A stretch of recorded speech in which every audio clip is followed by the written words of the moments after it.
cannabis. Is cannabis, gotta use the cannabinoids? Yeah, cannabinoids. How does the legal system view cannabinoids? Cannabinoids. Pot. Cannabis. Ganja. Yep. Marijuana. It's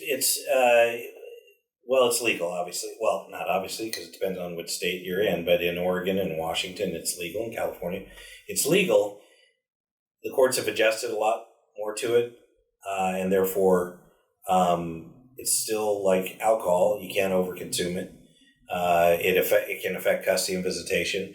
But the problem, unlike alcohol, it's much harder to gauge on a regular basis, because right now with alcohol consumption, if the court feels that there's overuse of alcohol, they'll do what we call sober link, which is a way to link Wi-Fi, so you don't have to go in and do UAs, and they can just put you on a program. When you wake up, you can blow, and it automatically registers through the Wi-Fi, so you don't have to have this overly invasive process to verify that you're not drinking.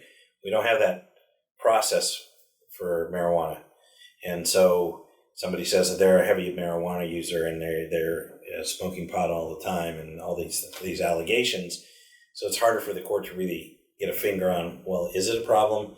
Yes, it's legal, but overconsumption of any drug, certainly alcohol and marijuana, is not good, and it's not healthy as a parent. It's a matter of how do we prove those things. So it's more elusive right now. While it's legal, it's harder for the court to monitor, so they take maybe a little bit better safe than sorry approach to it. But that's where we get into kind of the older school hair follicle testing, nail scrapings to determine what's in your system. And you better have only marijuana and maybe alcohol in your system, because they scrape and find, what's that pot? That's methamphetamines or cocaine or whatever else. So be careful. Don't do drugs.